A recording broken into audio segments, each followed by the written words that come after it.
Olá, boa tarde. Quinta-feira, 19 de setembro de 2019. Está no ar o Jornal da Assembleia. A Secretaria de Saúde divulgou um balanço alarmante. Os casos confirmados de sarampo no estado de São Paulo já chegam a 4.299. O número representa um crescimento de 19,7% em relação à semana passada. 160 cidades paulistas já registraram a doença. No mês passado, foram confirmadas as mortes de 3 pessoas por complicações da doença. Um homem de 42 anos e 2 bebês. Um de 9 meses da capital e um de 4 meses de Osasco, na Grande São Paulo. Os sintomas da doença podem ser manchas vermelhas pelo corpo, febre, coriza, conjuntivite e manchas brancas na mucosa bucal. Olha, vale lembrar que a campanha de vacinação continua e a imunização é gratuita. Saber agora de outros destaques da edição de hoje do Jornal da Assembleia. CPI do táxi aéreo. Os parlamentares querem ouvir o superintendente do Departamento Aeroviário do Estado. Projeto de lei propõe que a arrecadação das multas de trânsito sejam destinadas para a área da saúde. Outra CPI, a de gestão das universidades públicas, recebeu o diretor executivo da Fundação de Desenvolvimento da Unicamp. A partir de agora, no Jornal da Assembleia.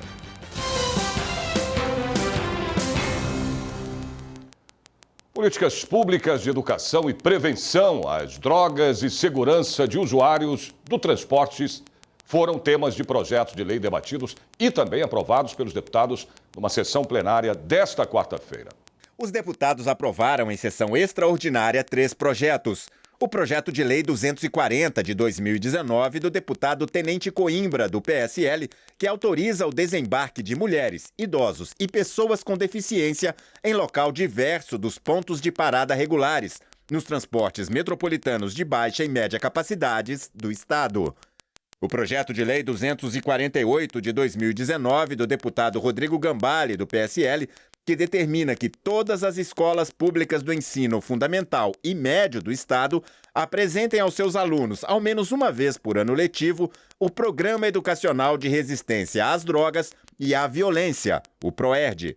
E o projeto de lei 783 de 2019 do deputado Eniose Cuquier, do Novo, que institui a política sobre drogas do Estado de São Paulo e o Fundo Estadual Antidrogas.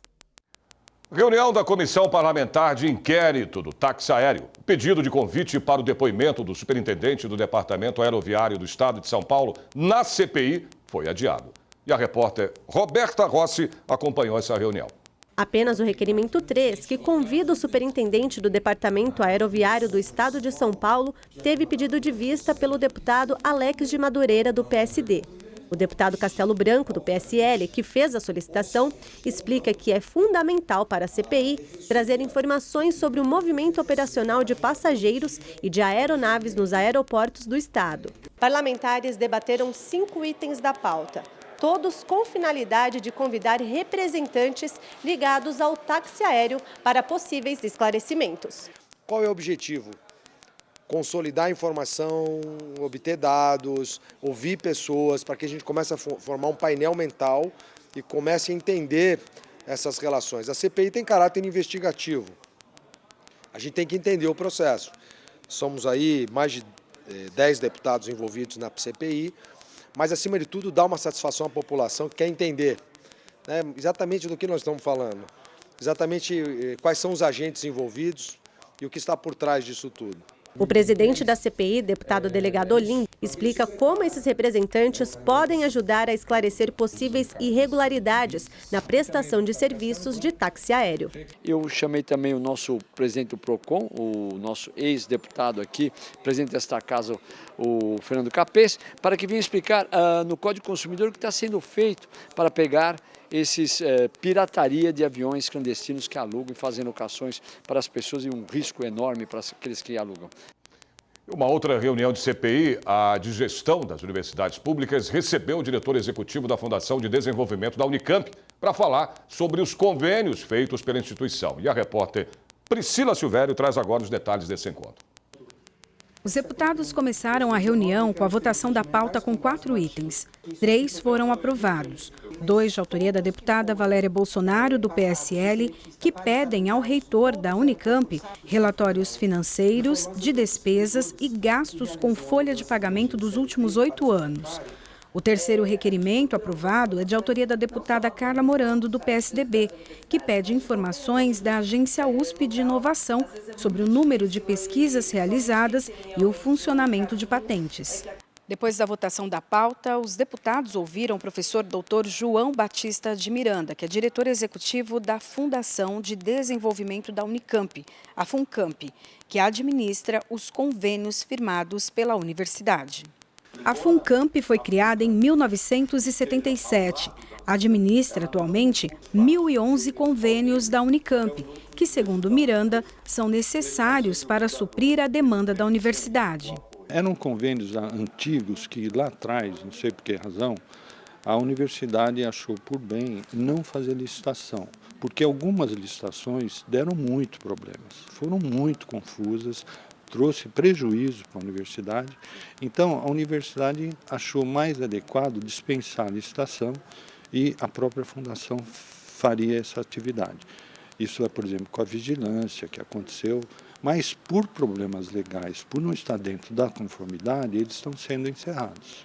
A Fundação faz a gestão financeira de quase 496 milhões de reais, 187 milhões destinados a projetos de ensino, pesquisa e extensão. Os deputados questionaram sobre os convênios e os valores apresentados. Ela é uma fundação de direito privado, mas ela não administra a universidade. Ela não pode fazer isso. O que ela faz, ela administra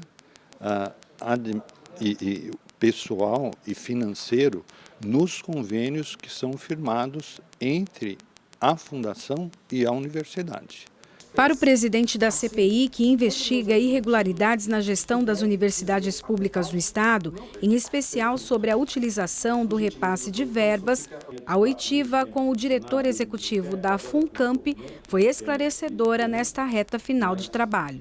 Hoje foi um dia muito esclarecedor, foi muito bom, todos os deputados, alguns tiraram suas dúvidas. Eu acho que a CPI está andando de uma forma bem rápida em relação a todos os questionamentos. Vamos ouvir ainda outros reitores que vão trazer alguns esclarecimentos das outras universidades para que a gente possa, enfim, fechar o relatório. Até dia 9 de novembro temos que apresentá-lo e com certeza vai trazer aí uma grande transparência para toda a sociedade.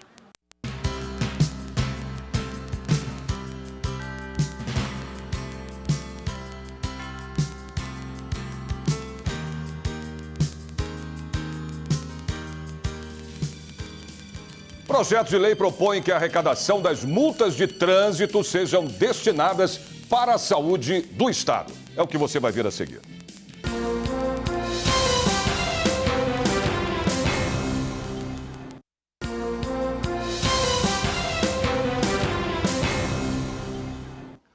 Projeto de lei que propõe destinar as multas de trânsito para a saúde do Estado foi um dos principais pontos de discussão na última reunião da Comissão Permanente de Transportes e Comunicações aqui da Assembleia Legislativa. A 9ª reunião ordinária da Comissão de Transportes e Comunicações apreciou pauta com 16 itens. Hoje conseguimos, vamos dizer assim, limpar a pauta. Foram poucos pedidos de vistas e conseguimos hoje deixar a pauta livre para a semana que vem. O presidente da Comissão de Transportes e Comunicação, deputado Ricardo Madalena, destacou a importância de projetos como o da deputada Rita Passos, que destina recursos oriundos de multas de trânsito para a saúde. Nós sabemos que no interior de São Paulo, nas nossas bases, as pessoas necessitam muito na área da saúde. Tanto a questão de emprego, a questão de infraestrutura, educação, mas a prioridade é a saúde. Então, um projeto desse, com certeza, vem de encontro com a necessidade da nossa população mais carente do estado de São Paulo. O deputado Teonílio Barba, do PT, também apoiou a proposta e enfatizou a importância de projetos que tragam mais recursos para a saúde. Nós precisamos de mais recursos na saúde. E já que São Paulo tem uma indústria de multa promovida pelos governos, mas também para combater a violência no trânsito e outras coisas, eu não sou contra os radares que existem, não. Eu sou a favor de que tem que ter controle mesmo. Mas então vamos pegar parte desse, pegar 50% e enviar direto para a saúde, porque ajuda nesse momento de crise econômica, exatamente a combater os problemas que existem na saúde do Estado de São Paulo, que não são poucas. E uma outra CPI criada aqui na casa, que investiga possíveis irregularidades na Fundação para o Remédio Popular, visitou a fábrica da FURP, na cidade de Guarulhos. E o repórter Maxwell Figueiredo acompanhou a diligência parlamentar e traz as informações. Foi a segunda vez em menos de 4 meses que a CPI visitou a fábrica da FURP em Guarulhos, na região metropolitana de São Paulo. A visita partiu do convite feito pela Comissão de Funcionários da Fundação para o Remédio Popular. Eles querem atestar a importância da entidade para a saúde pública do país. Segundo a gerente de assistência farmacêutica da FURP, a fundação atende hoje cerca de 18 milhões de habitantes. Nossa intenção hoje foi demonstrar isso, que a FURP é viável, que ela é importante para o Sistema Único de Saúde e para a população do Brasil, porque nós fornecemos hoje medicamentos para o Brasil todo e é de extrema relevância para os medicamentos para AIDS, tuberculose, hanseníase. A CPI foi instaurada para apurar possíveis irregularidades na construção da fábrica da FURP de Américo Brasiliense, que foi inaugurada em 2009 e desde 2013 funciona através de uma parceria público-privada. Mas os deputados também querem apurar a produtividade da FURP como um todo, o que inclui também a fábrica aqui de Guarulhos. A gerente de assistência farmacêutica disse que a produção da FURP de Guarulhos foi atingida com a PPP de Américo Brasiliense. A gente conseguiu demonstrar que com a saída dos itens que saíram daqui da produção e foram sendo produzidos lá em Américo Brasiliense, a nossa produção reduziu em 44%. Isso, obviamente, aumenta o custo da produção, aumenta a nossa ociosidade na fábrica e isso impacta diretamente no preço do produto. A deputada Beth Saão, que representou a CPI no encontro, disse que o modelo da PPP foi fracassado e contribuiu para o desequilíbrio da produção da FURP, mas que a fundação tem um papel relevante para a saúde pública não só de São Paulo, mas também do Brasil. A FURP aqui de Guarulhos, que é uma empresa pública, ela é fundamental para poder regularizar o mercado de medicamentos mas principalmente para poder fazer com que esses medicamentos cheguem até a pessoa que mais está interessada nisso, que é quem está em tratamento e que não consegue comprar esses medicamentos, e eles são doados para as prefeituras e as prefeituras acabam doando, quer dizer, as prefeituras compram, mas doam para os seus usuários. A deputada Janaína Pascoal não faz parte da CPI, mas visitou a fábrica em Guarulhos e participou do debate com os funcionários. A parlamentar integra a Comissão de Saúde da Assembleia e disse que é preciso ter respaldo técnico para mostrar a importância da fundação para a saúde pública. Então, o que eu pedi para os funcionários foi a seguinte ajuda. Qual é o impacto da produção de vocês na saúde pública, não só de São Paulo, mas do Brasil, porque eles fornecem para o Ministério da Saúde? Quais são os medicamentos que vocês fornecem que outros laboratórios não produzem? Ou seja, se isso aqui for extinto, né, ou se for vendido, como é que fica a população? Né? Qual é o tipo de remédio que simplesmente não tem no mercado? Isso é importante. A Rede de Ação Política pela Sustentabilidade, a RAPES, se reuniu com parlamentares aqui na Assembleia Legislativa. A recuperação do Rio Tietê foi um dos principais assuntos debatidos nessa reunião. E a repórter Roberta Rossi acompanhou de perto.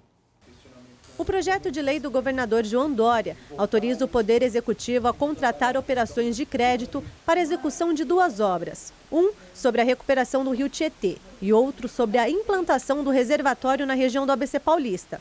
Parece simples, mas na visão dos deputados, Marina Elou, da Rede, Ricardo Melão e Sérgio Vitor, do Novo, não é.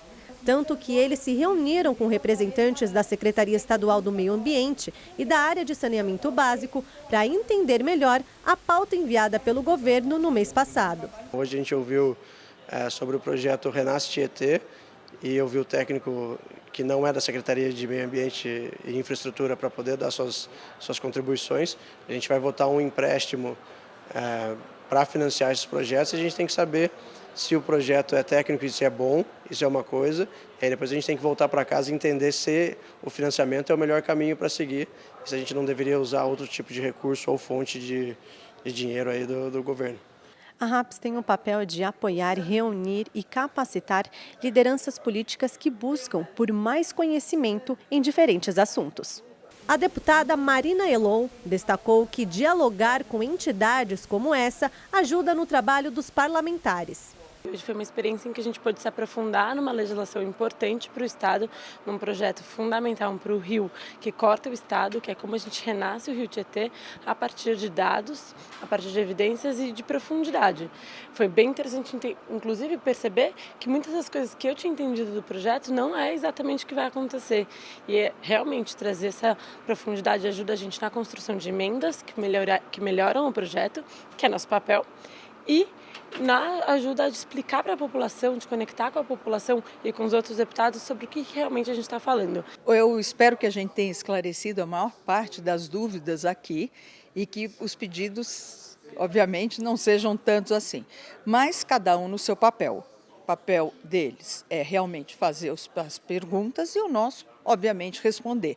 Todas as dúvidas serão analisadas, respondidas e qualquer pedido é muito bem-vindo. Só a recuperação do Rio Tietê deve custar ao governo quase 80 milhões de dólares. A preocupação dos deputados é com um possível endividamento por parte do Estado. Acho o projeto bom, sou super a favor. Como eu mencionei aqui, sonho em ver o Rio Tietê despoluído, não só o Tietê, como o Pinheiros, isso desde pequeno. Acho importantíssimo, todas as grandes cidades do mundo têm isso e São Paulo merece. A gente vai trazer muito mais qualidade de vida para a cidade de São Paulo, além de possibilidades de agregar muito mais valor no entorno do Rio, que hoje a cidade está perdendo. Agora, me preocupa sempre o caminho do endividamento. Quando eu enxergo claramente que há outras alternativas, como eu mencionei aqui, vai ser discutido o incentivo alto, que é justamente usar um fundo, que é o Fundo de Apoio ao Contribuinte, para destinar dinheiro, para ajudar a financiar a ampliação de indústrias automobilísticas, é um dinheiro que poderia estar sendo usado para esse projeto. Por que vai contrair mais dívida?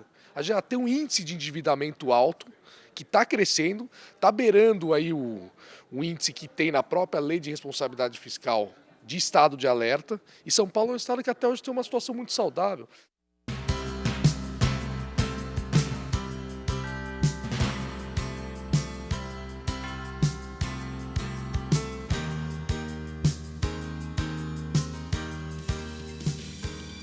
Comissão de Segurança Pública e Assuntos Penitenciários quer criar subcomissão para promover estudos de pessoas desaparecidas no Estado. É o que você vai ver em instantes.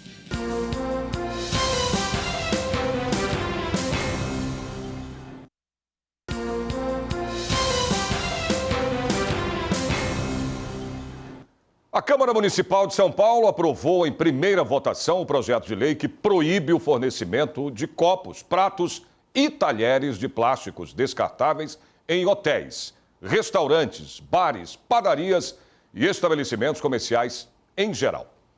O texto prevê uma escala de penas aos infratores. Na primeira autuação, advertência e intimação para cessar a irregularidade. Na segunda, multa no valor de R$1.000. Na terceira autuação, multa no valor de R$2.000. Nas seguintes, o estabelecimento poderá ser fechado. Uma audiência pública aqui na Assembleia Legislativa de São Paulo debateu o que precisa ser alterado na lei do Guarapiranga. A questão fundiária foi um dos temas principais discutidos pelos deputados. O repórter Luciano Teixeira acompanhou a reunião. A bacia hidrográfica do Guarapiranga abastece 5 milhões de pessoas na região metropolitana de São Paulo.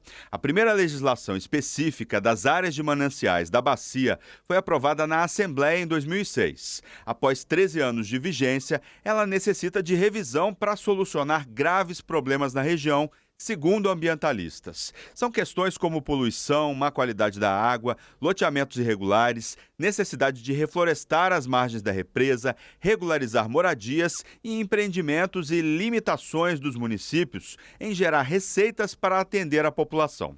A questão fundiária é um dos principais pontos de debate durante as audiências públicas que estão discutindo o projeto de lei número 233 de 2018. Na região de proteção da represa do Guarapiranga, são 300 mil pessoas em situação irregular. O grande ponto é a questão da regularização fundiária e sobre isso a Sabesp tem uma posição. Nós temos uma meta de universalização da prestação de serviços de saneamento, água e esgotos. E nós entendemos que essa meta é para todos, não é apenas para quem está na área regularizada da cidade, é para quem está nas áreas que ainda necessitam de regularização. Nós queremos atender a todos. É claro que isso não se aplica a famílias em áreas de risco, a algumas situações específicas onde isso talvez não seja ou não é pertinente. Mas, para o geral, nós precisamos de regularização e eu acho que a população merece isso. O projeto de lei de autoria do deputado Campos Machado propõe alterações do projeto inicial. Além da regularização fundiária e legalização dos terrenos em torno do manancial, o debate analisa as questões da fiscalização e a proteção dos mananciais, independente do crescimento do entorno. Por um lado, né, a proposta de se colocar como lote mínimo de 125 metros quadrados, idêntico à da Billings, é positiva a nosso ver, porque uniformiza, inclusive, o padrão com todas as outras leis de mananciais aqui da região metropolitana de São Paulo. Agora, no sentido de abrir para uma espécie de anistia, né, à ocupação que houve nos últimos anos, isso levaria certamente a uma projeção de aumento da degradação das águas desse manancial. Outra preocupação é que as cidades próximas do Guarapiranga possam evoluir economicamente. O deputado Enio Tato, proponente da audiência pública, é morador da região há 40 anos. Ali você tem diversos problemas. Tem o problema da preservação, você tem a represa Guarapiranga, que abastece mais de 30% da água aqui na capital de São Paulo.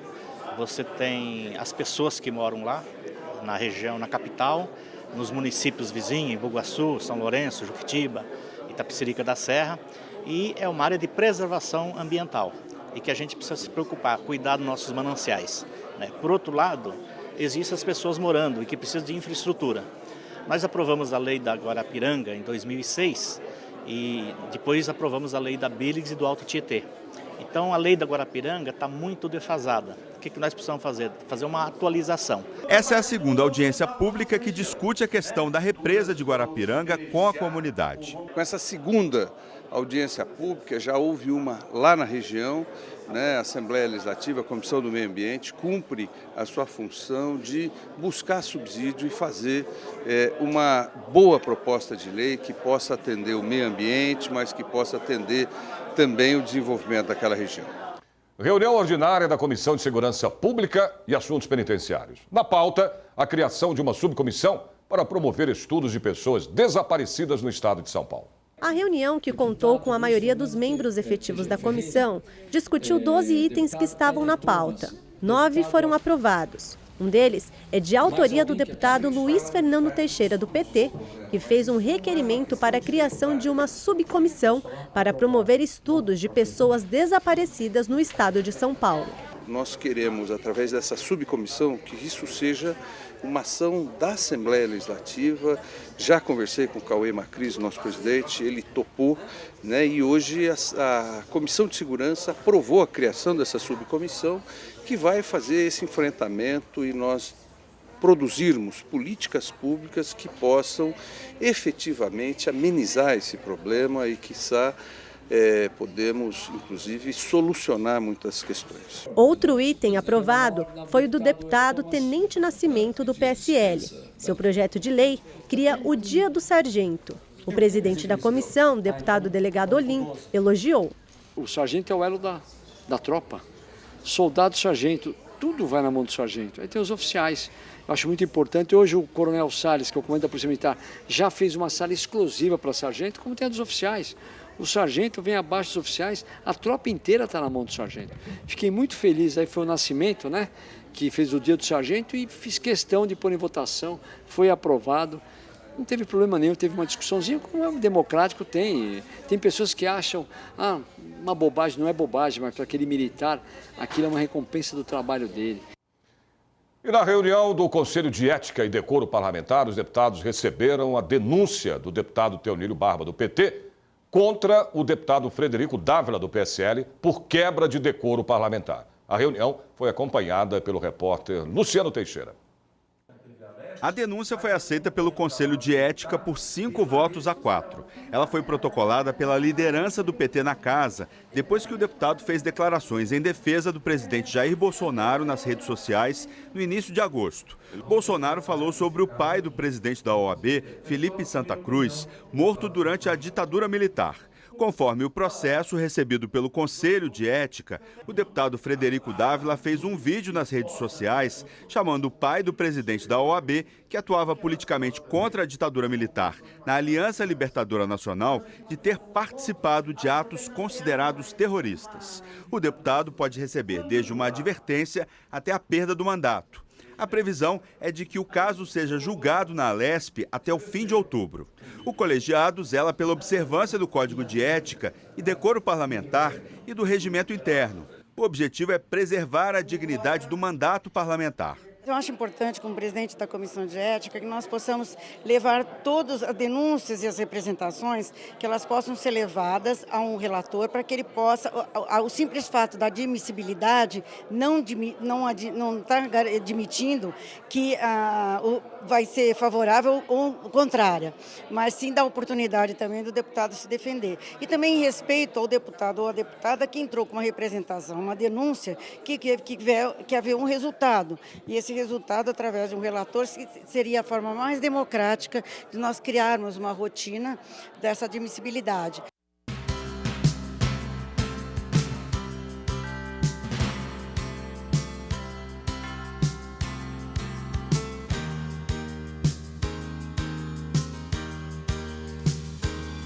E o Jornal da Assembleia desta quinta-feira termina aqui. Lembrando a você que a partir das 2h30 da tarde a Rede Alesp transmite ao vivo a sessão plenária, que você também pode acompanhar pela internet no nosso site, que é o al.sp.gov.br e no YouTube. A gente se vê de novo amanhã. Ótima tarde para você.